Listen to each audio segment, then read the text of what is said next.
Thanks, guys. Hey, I appreciate giving me a chance to speak over Zoom because my travel plans got messed up. I was planning on coming out from New Jersey. Was looking forward to this. So hopefully we continue to do this in the future. I'll be able to do this in person. But I just want to talk about my history with the double wing and program building at where we're at right now. Here's my contact information, X or Twitter, whatever you want to call it. Wilson2882. Email me. Anything you need, I'll email this slideshow to anybody who wants it. Wilson2882@yahoo.com. And there's my cell. If you got questions, text me. I'm an open book, guys. I've been coaching for 20 years, and it's all about paying it forward. I don't hide anything. Whatever I have, offense, defense, program stuff, whatever you guys need, please reach out. We all borrow stuff from each other all the time. So that's what I love about coaching, teaching, and all those things. So I just want to go through our history here at Arthur P. Schalick High School in Salem County, New Jersey. As you can see there. Something that I stole from Kenny Simpson.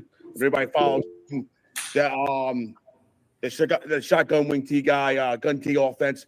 I went to one of his clinics recently, and we always talk about culture. And he put a quote up there that says, "Remember, you get your most talented people to buy into your culture by using scheme." And that made me really think about the double wing and what we did at Schalick with our culture and how running the double wing brought us that culture and helped us turn around a program that was, as you'll see in a minute, was kind of down and out on its luck over its history, had a few good years here and there, and we'll go through that stuff. But I think Coach Simpson nails it, that you need your most talented people to buy in your culture by using your scheme. So I think you need the dudes, guys. You need the players. You need your culture, and I think scheme plays a part into it. But if you're going to talk about culture and program building, they all go together. So one of my assistants also had a Zoom call. So Coach Amart might chime in once in a while here. Frank's been with me for a long time, so he wanted to be a part of this as well. I think this picture here just sums up us following the guards, running superpower. Just let everybody know we were and still are a Hugh Wyatt double wing team. So I've been running Hugh Wyatt system for 20 years in different stops. This past year, we used his open wing system, still double wing at heart, but we were blessed with an athletic quarterback. So we went a little bit more open wing, but we're definitely a Hugh Wyatt double wing team. We used his terminology, his formations for the most part, and things that we've done differently. Just background, being a New Jersey guy and stuff like that. And we're Southern New Jersey. So if you look at the map up here, you got Philadelphia. We're right now in this area right here where it's just Pittsburgh, right down here. We're literally middle of nowhere. This is what people don't realize New Jersey is. This is all farmland. It's rural country. We got a place out called Cowtown. There's rodeos in New Jersey. And the school was built in 1976. First varsity season was 1977. We're a small school. We got 565 kids, and it's about a 50-50 split male and female. We are blessed with a choice and academy program. All that means is there's opportunities for kids outside our district to come into school. But we're still the smallest classification in New Jersey. There's five classifications in New Jersey. We're the smallest.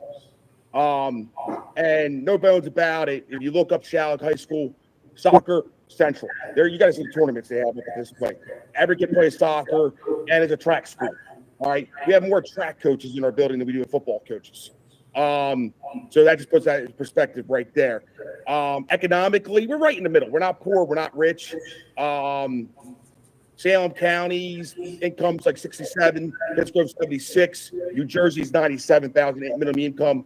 We only have 143 students who qualify for free or reduced lunch. So we have our kids, we have our at-risk kids, but we're a little bit more on medium of the road when it comes to economics and stuff like that. So we're farmland, but we're more the as one of my assistants will say, we're the yuppie farmers and stuff, like our farmettes, big houses. Mike Trout's brother-in-law is building a house in the area, so like that type of stuff. This is Schalick football in a nutshell, guys. For the first 20, whatever that is, they won 50 games, lost 147. Between 77 and 88, we call it the lost decade. They won 11 games. That's it. They actually had to play a JV schedule in 89. They went independent in 90. So the first 20 years of Schalick football was not good. Not good. I mean, 50, only four winning seasons, no playoff appearances, no division championships, many winless seasons. Not good. Not good at all. Basically a laughing stock of Group 1 football. Before we got there in 2019, not bad. 2 South Jersey titles, 6 division titles, 120 wins, 85 losses. So not bad. The problem is 2019, things started falling off there. So when we walked into 2020, right in the middle of COVID, so that didn't make anything better. I had my first meeting on Zoom, ironically, and we had 16 kids show up. We might have stood up 22 to 22 players per game that year. We went 0-7. It was probably the worst year I've had in football coaching as assistant or head coach. 5 or 7 games were mercy ruled by literally before halftime, first and second quarter. So it was rough. COVID taking over a program that was declining, and it was a perfect storm. Now, fast forward to 2021, our first real season, we got our numbers up to 40. We went 4-5. We started 8 freshmen that year, 8, and only graduated a handful of seniors who did not play. 2021 is the year that we went back to the double wing, and I will explain why we didn't start with the double wing right off the bat. We had some bad experiences with it our first stop around, and I'll explain that. 2022, we have 55 players in the program. We have a great senior class, 9 of them who started sophomores back in 2020. We started playing freshman football, so now we play 3 levels of football at Schalick. We have a freshman team, a JV team, and a varsity team. We went 7-3, made the playoffs, and got smoked in the first round. But we got there. That was the goal. Last year, we have 65 players in the program. We went 11-1, and we lost in this Central Jersey sectional final. So New Jersey has sectional, region, and state. So we got there, and we got there with juniors. We only graduated 4 seniors last year, and they only really played 1. The other 3 were great kids. This year, we're expecting 61 kids returning, probably 15 to 20 freshmen. We're going to have 80 kids in the program. So my point is, from 16 to 2020 to we're going to have 85 football players next year and a school of 565. How did we do that? You got to understand, though, like where we're at, the program when we got there consisted of an AD who didn't like football, no off-season program. Program started mid-August, end of season, no weight room, no summer workouts.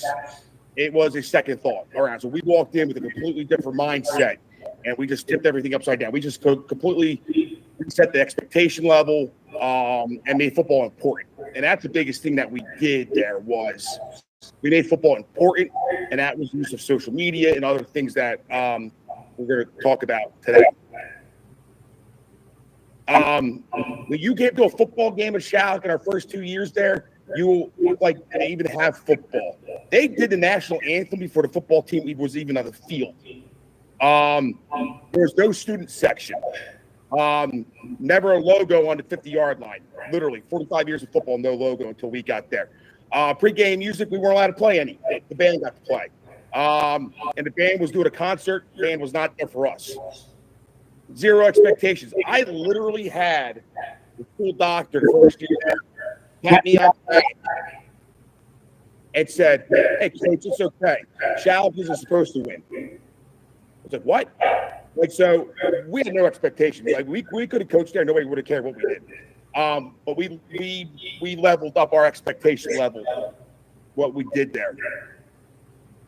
I'm going to say this flat out. The reason we changed the program is we invested in the weight room, and the weight room is non-negotiable at Schalick. Our kids lift, they have to lift. And I literally was on Twitter today, and this was actually posted today, so I thought it was ironic. We're a small school, so the weight room's a bonus. Our kids play 2 and 3 sports. But it sets us apart from the other small schools that we play. We get stronger, and we're physically dominating other schools on the football field, where we're standing around the fourth quarter and they have half a dozen or more kids tapping out with their team doctors and stuff. We have really invested in it, and the kids have bought into it. And I coach at a big school. You don't live in a big school, you get dominated, all right? But in a small school, you can really take it as a bonus because a lot of schools can't figure out how to get their kids to play 3 sports and lift weights. We have figured that out. I love this picture. You look in there, there's females, there's guys in there. Lifting a Schalick has become everybody's thing now. If you're going to do this, and I heard this guy from PA said this to me years ago, you have to get everybody involved. Lifting can't just be a football thing, or you're going to lose the battle inside your school. It needs to be you include everybody. You get the girls cross country team, you get the girls soccer team, you get those kids in the hallway, and you get everybody bought into lifting. So we have 1,000-pound club shirts for the guys, 500-pound club shirts for the ladies, and we just over the last 3 to 4 years have slowly got everybody bought into lifting. Where I had a meeting with the superintendent this week about bringing in, basically hiring a strength and conditioning coach for the entire school to lift every kid in the school. Because that's how many kids want to use the weight room now. But it wasn't done just through football. Because if you just make it football and you're not a football school, you're going to lose that battle. And I found out the hard way at other stops. You got to make it about everybody. If you're going to shift and change the culture, you need administration. If you don't have administration who's going to support you on the building level or the district level, it's going to be very, very hard. They have to share your vision. And when you're trying to turn around a program, if they don't have your back, you're not going to get it done. And I can speak that from experience. Like, first off, as a head coach, the AD was not supportive, and he ran us out of town because of the double wing. Here, it was, you're treating the kids well, and we're going to be okay. And also control the controllable. You're not going to be able to fix everything at once. Know what hills to die on. What is important to your program? Like, my hill that I was always willing to die on was changing the culture around the weight room.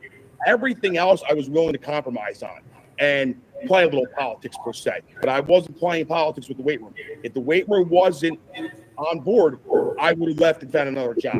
That's how important I thought it was. But you can't do that with everything. As a coach, times we get so tied up into our narrow bubble that we can't see outside that bubble, and we want to die on every hill. You can't do that. It's to control your controllables. What can I control, and what's my plan? And do I have an administration that sees eye to eye with me? And when I got to go toe to toe with the administration, what can I compromise on, and what's my deal breakers? And not everything. Everything cannot be a deal breaker. You just can't. Not in the life of a public education. Definitely not. Like I said, weight room. So what do we do with the weight room? All right, we're a year-round strength and conditioning program. Now, you're going to say, Coach, you're a small school. Your kids play 2 or 3 sports. How do you do it? Well, you work with those coaches. So first thing is jersey numbers are earned. Nobody gets to keep a jersey number. It resets every year. We count how many times in the weight room, and then we line them up and go, all right, you got the most list. What number do you want this year? So every year, jersey number is tied to their all-star attendance. If you make one change, that is my biggest thing, is tie it to those jersey numbers. Those kids want number 0. They want the low digits. They'll go in the weight room for those jerseys. You want to be a captain? 90%. End of story. And we post off-season depth charts on Google Classroom based on the kids' weight room attendance. We meet monthly as a staff, and we change that. And if the kid's not showing up to the weight room, we just put it down in the depth chart. We work with other coaches. You play a sport, we'll give you 50%. And we also encourage other coaches to allow us to train their athletes. Like I said, it's bigger than football. So in the spring, I train the baseball team. I train the girls' track team. We're still working on the boys' track team. That's a different story for a different day. But these kids, so now it's not the football workout, it's Schalick's workout. Our goal is to have a unified weight room program.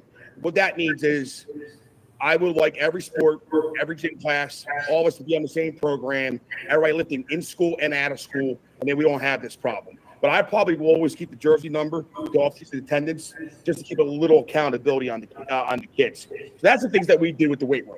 Branding, Facebook, Instagram, Twitter, all of it.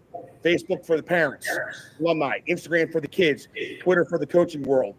Everything we do is posted on Twitter. So if you go to our Twitter, our Facebook, you'll see that things are posted all the time. Weight room numbers are posted all the time. Every week we post the numbers. We post the records, stats. We post Coach Amar does graphic stuff. We post kids every week, all year round. We generate our own publicity, make others notice us. Coach has a golden fedora, the offensive player of the week. We take the picture of it and we post it. Post everything. Get your team out there in public. Make football important. Kids love that stuff. If you can't find a coach on your staff who can do it. Everything is branded on social media, and we hit every line of social media, hit every different face. Like Facebook, hey, guys more my age. Instagram, that's the kid stuff. Twitter is great for coaching resources, or X, or whatever they call it today. These are things that we do. You see up here, these are our offensive linemen, defensive linemen, weight room numbers. All right, we post that. We don't hide it. We rank, we record, we publish. We have weight room boards in the room. We have pictures in there. We have our quotes in there. It's branded for football. It's branded for sports. I'm blessed with a great booster club. We get an off-season T-shirt every year. So again, the kids don't pay for the stuff. The parents raise it. So hey, our hashtags this year is we always find a way to win. Our overall, we're going to find a way to win everything that we do. We compete in everything that we do. And this year's unfinished business. We went 11-1 last year. We got a bad taste in our mouth. So again, the kids wear this stuff. I got kids who don't even play football wearing this shirt. So we're creating the culture throughout the hallways of the school. As everything we do. And this is your typical day. We train typically 50 to 60 kids a day after school, and we rotate them right through. Communication. You have to communicate, guys. Every Sunday morning, I get up before my kids get up. I make my coffee. I send a weekly email to my alumni, to my coaching staff, my players, and my parents year-round. Doesn't matter how short or long it is, they get a weekly email, what's going on with the football program on a weekly basis. And I keep them in the loop, fundraisers, lifting, just to say hi, happy Easter, every week. And all four of those groups get an email every week. Leadership Council. We allow our players to have input. So if you're not a captain, you could be on the leadership council, and I meet with them once a month in my room doing, we have like a unit time off for school where they come in and we talk about stuff. I'm like, hey guys, what do you think about practices? What do you think about summer? What do you think about Jersey? Do you want to keep the helmet the same? And these kids have input, and they feel ownership of the program. Like when we changed our helmets, the kids wanted to do that. This year, they voted to keep that. They pick T-shirt designs. They do things like that. They go, hey, coach, can we do a team bonding event here? They bring up through me. So they feel they have ownership.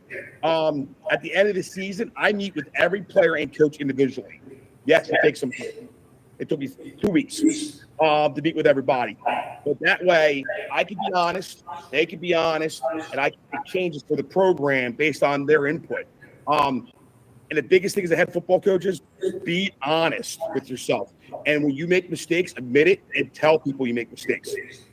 You make a bad call at a game, say it. Sometimes even if you didn't, say it anyway. Players respect that. Coaches respect that. Admit when you're wrong. It'll go a long way. Booster Club. Our school funding is not where it should be. And that's, like I said, not good stuff. But we have a great booster club of parents. We raise approximately $25,000 a year to supplement the football program. They pay for the freshman coach. They pay for all the swag. We've got new sleds and stuff donated. We have sideline replay paid for by the booster club. Our kids eat twice a week, paid for by the booster club during the season. We have protein shakes at the end of workouts, paid for by the booster club. All this stuff. We fundraise. We have a great banquet at the end of the year. But here's the thing. Our kids have nothing to do with fundraising. They don't do anything. They don't sell anything. They don't do anything. Our parents do it. We focus on events, and we don't sell popcorn, cheesecakes, or any of that stuff. We have a spring beef and beer and spring raffle, which raises anywhere between $5 and $8 grand a year. We have a golf tournament in the summer that raises about $10 grand a year, and so right there, $2,000, and then other stuff is online sponsorship, signs, that type of stuff. But our kids are not involved in fundraising; they play football. We don't have them selling stuff that the parents do, and I ask a lot of the kids. I don't want them selling popcorn, cheesecakes, and you don't make a lot of money off of it. And that stuff allows you to brain, gives you that money that's not tied into your school funding, where you can now, hey, I want a T-shirt. You don't have to ask permission. You call your booster club up, you get the check written, and they make a T-shirt for you. That's important to have that, because if not, you get tied up in public school bureaucracy, and New Jersey's bad sometimes. What do you do on the football field? Change your culture. Coach White says you got to stop sucking first. And great resource. I've known Coach White for 20 years. And what he means by that is before you win, you have to stop sucking. You have to look at, why are we losing football games? Why do we stink? And usually it's penalties, turnovers, it's stuff that you can control. You got to stop that stuff first. You got to become a disciplined football team. And in 2021, when we ran off winning 4 of our last 6 games, that's when we put our foot down and said, we got to stop sucking. And that's when we just started working on those little things. Last year, don't quote me on this, we averaged maybe 1-2 penalties a game, and that's it. We didn't make those mistakes. We never beat ourselves. Do not ignore special teams. Don't. We practice a lot of special teams. We spent from June all the way through. We won 2 games last year based on our kicking game. We're blessed with a young kicker who works on it. That's what he wants to do, and we put a lot of focus in that. Kicked a couple key field goals for us this year. That was the difference. Field position on the kickoffs. We take pride in our special teams, and Coach Amor does a great job with those. And we make it special. They have their own helmet stickers for that type of stuff. So again, we don't. It's not like, all right, kickoff team the day before the game.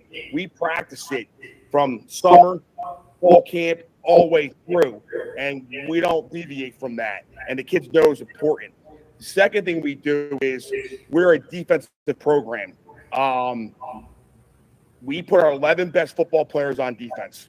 End of story. We're a small school. We're going to play a lot of kids, but we're not going to rotate on defense outside of situational stuff. We want our 11 best on there. You can't score on us. You can't win. And that took some time because our kids didn't want to play defense when we first got there. And that's kind of the reason we went double wing, because our first year there, we gave up 45 points per game. It was horrible. Last year, we only gave up 12 points per game. That's a 30-point turnover in 3 years. And double wing offense helped us with that. But we also found out that, you know what? I could play with the next best guard in the double wing.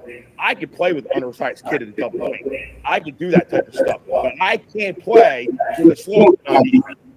And we need the best kids on defense, the most athletic kids that we got, the best kids that we got, the kids who want to be out there. And if we have to rotate them on offense or not play them at all on offense, we're okay with that. And being a smaller school, when you are now playing kids one way or 1.5 and only have a few kids playing 2 ways, you get to that fourth quarter, you're playing – the other teams are playing their 12 kids, and they're gassed. You're not. Clear and consistent expectations. This is the hardest thing for a coach to do.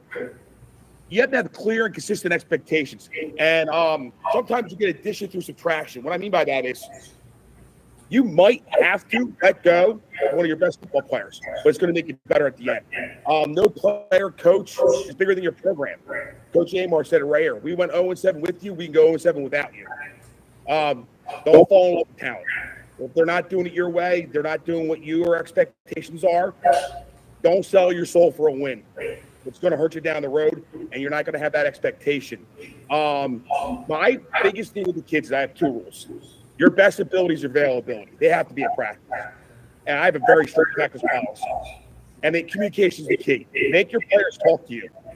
Make them talk to you. My kids, if they're going to miss school, they have to send me a message on Remind before 7 a.m. or it's unexcused. And that's all year round. Because if not, they'll find ways. They'll go to their nurse, tell them their tummy hurts. They'll go here because they're that. They have to be there.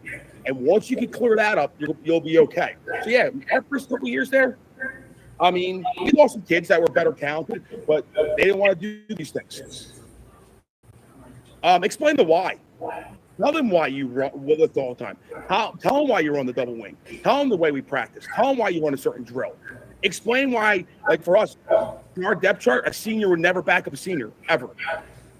And the reason is because that senior backing up is not here the next year, and I don't need a sophomore or a junior with no experience. So the backups are going to be able to run the class. It's not negotiable in our program. And Coach Amar can tell you, that's one thing for me. A senior is not going to back up a senior. He's not going to help you. And again, everything you do has to be for the program. So you got to explain those things to the kids. Like, I know sometimes we're football coaches. I remember growing up, you just did it because that's what they told you. We don't live in the world, and these kids only buy in if you tell them why they're doing certain things. Like, they have to understand why you're doing it, or they're not going to do it. Our practice setup. This is a little bit different, so I'll explain it. I don't want to go down this rabbit hole, but because of my coaches outside the building, we lift and we have study halls before practice. So varsity JV rotate. So we lift 3 days a week and we have study halls once or twice a week. So that's great. The kids get a lot of work done. We have the great checks, stuff like that. We have a GTF philosophy. Get to Friday philosophy. And you can tell from our schedule there, we're in full gear one day a week. Thursdays, we're only on the field for 45 minutes. We come in a day after the game. We watch film, see the trainer. I'm looking at doing yoga this year. Everything is about getting to Friday. We do not condition and practice the way I grew up. We're not doing gassers. We're not doing sprints. We eliminate all the unnecessary stuff, and we focus on football only. I personally, the staff, we really got into Feed the Cats. It's Tony Holler. You can find him on there. He will challenge you. Everything we've been taught growing up, he will challenge that. And again, I agree with him 90% of the time, but basically, we're not on the field more. We're never on the field more than 2 hours. We're a fast-paced practice, but we're not fast-paced like Chip Kelly style. We're fast-paced in between our drills. We run things game speed in drills and that type of stuff. And that's how we condition. We haven't ran a gasser. We haven't ran 300s. Our kids don't run miles. We don't run laps. We're football players. Everything is done in 5-second bursts. And something that really made a lot of sense to me, I was watching another clinic this year, and somebody said, "Why do your kids get cramps?" He goes, "It's not because they're not in shape." He goes, "It's because you don't practice at game speed." And that first game of the year is the first time they actually practice at game speed, and they start cramping up. He goes, "It's not about the pickle juice. It's not about the bananas. It's not about the Gatorade. It's because they don't practice at game speed." And that's what we do. We practice at game speed, and we cut out all the nonsense. We don't even stretch, guys. We start positions, and our dynamic stretching is done by position. We don't even stretch. We're not lining up. We're not touching our toes. We eliminate all that. And that has saved us 20 minutes that we can focus on football, get them off the field, get them in the weight room, or get them in the film room.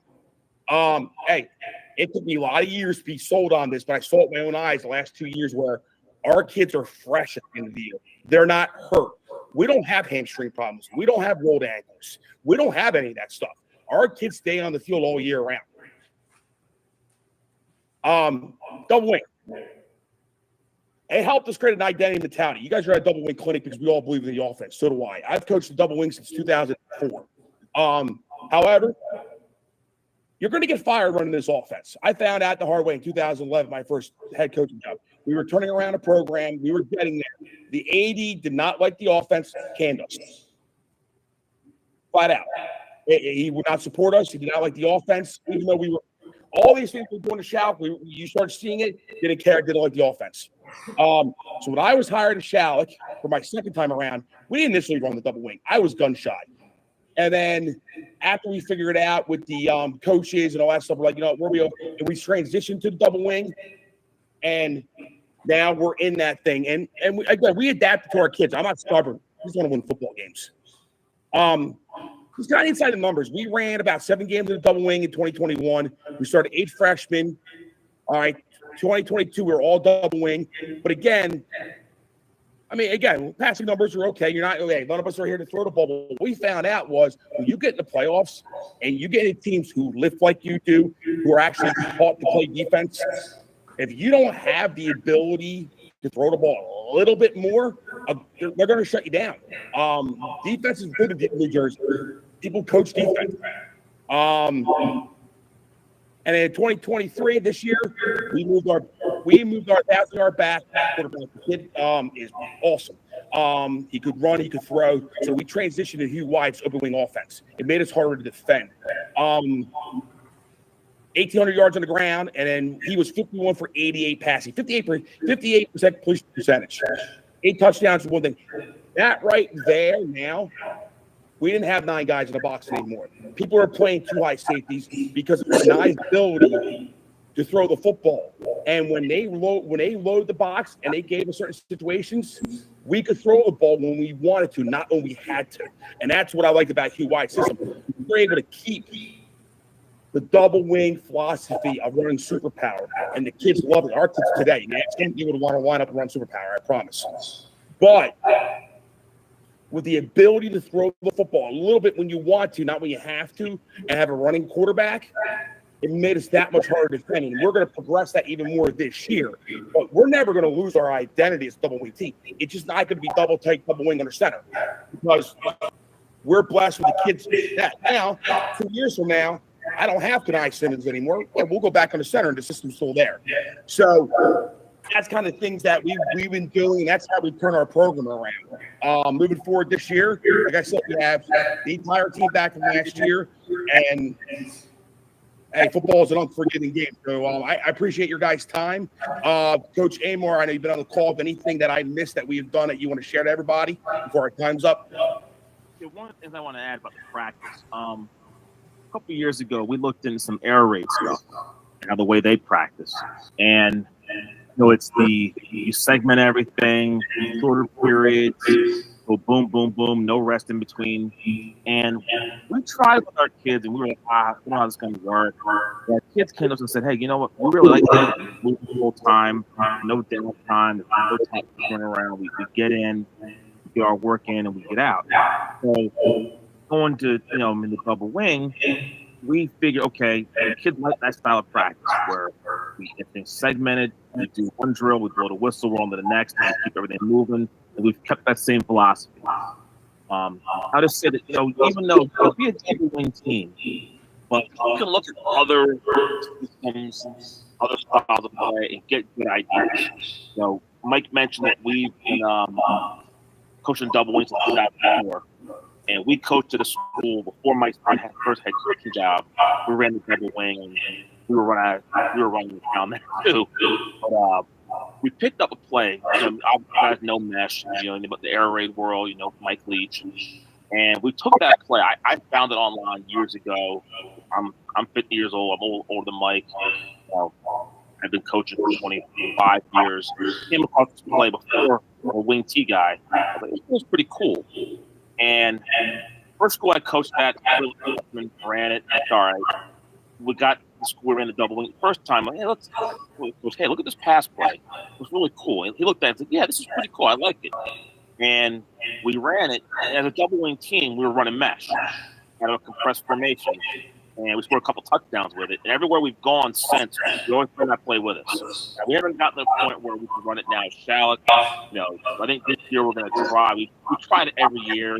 The amount of time it takes to run it, all the little details, kind of power doesn't really, can't really devote that much time to the pass play down. But I think this year, our going to really like it. He really wants to go with it. So it might be mesh returning for us this year. But like I said, you have to lock yourself in. I'm only a double wing guy. I'm going to look at double wing resources. There's 100 ways to skin a cat. We can look at any different offensive system and find ideas and ways of doing things that can help you within your system. And then it goes defensively also. We're a 3-3 stack team, but Michael Barr stuff from his 3-4 background, 4-3, 4-5 stuff, and we see good ideas. within the frame of what we're doing.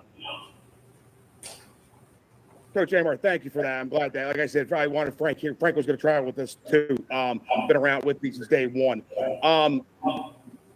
I think my biggest advice to anybody is when you're trying to turn around a program, number one, be yourself, pull from things, have that older coach that you reach out to, you can talk to.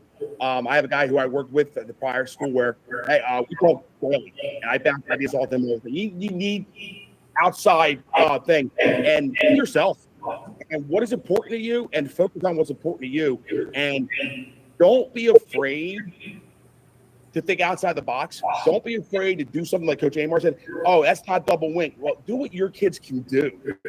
Whatever that is. We could do this. We're going to do this. And again, you always have that foundation there. So again, hey, there's my contact info again. If you want this PowerPoint there, you want anything else from me, you got other questions, I'm an open book, guys. Give me a call, text, email, whatever you need. Coach Winslow, I appreciate you figuring it out with the technology stuff. I'm really looking forward to this. I hope everybody got something out of this. Coach, thank you for doing it. I mean, everything came through pretty clear here for the most part. Okay. I think it was good stuff, a lot of stuff to take forward. All of us at some point are either thinking of transitioning, have transitioned to the double wing, or are just trying to get better. So I think everything as far as the weight room stuff and all that branding and stuff, I think it's something that all of us could do a little bit better, maybe steal one or two things from. So does anybody have any questions I can relay to Coach real quick?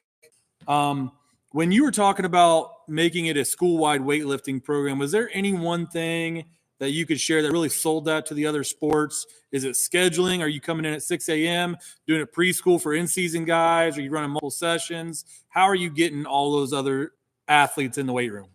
Well, the first thing is convincing some of those athletes to live with us when they're not in season. What ended up happening was, I'm going to use the girls' track team, for instance. The girls' track coach came up to me and said, Coach, I want you to lift everybody. I'm like, why? She goes, because your girls that lifted with you on my team don't get hurt, and the rest of my kids are getting hurt. So they're seeing the progress there. And basically, you got to be as flexible there where I'm running the weight room from after school until 5, 6 o'clock every night to get those kids in there. Now, the goal is to get them to lift in gym class and implement our program throughout the sports. But right now, I became very flexible to do that. We even lifted during the school day last year a little bit, like during our time off. It's called Cougar time. So again, I think you got to be flexible and just find out what works for you, because everybody's situation is a little bit different. But I think they have to see it with their own eyes going, wow, those girls don't get hurt. And they're like, wow, she got a PR and jab. And like, so I think it's because it catches on once other people start seeing other kids doing it. Okay. Well, thanks again for making this work, Coach. I really appreciate it. I'm going to hop off here, but if anybody has any follow-up stuff, I'll reach out to you, okay? Yeah, again, they needed my contacts there, Coach, whatever you need. And like I said, you do this next year, I'll be there. Let me know. All right. Thanks, Coach. I appreciate it. All right. Thanks, Coach. Appreciate it. Bye.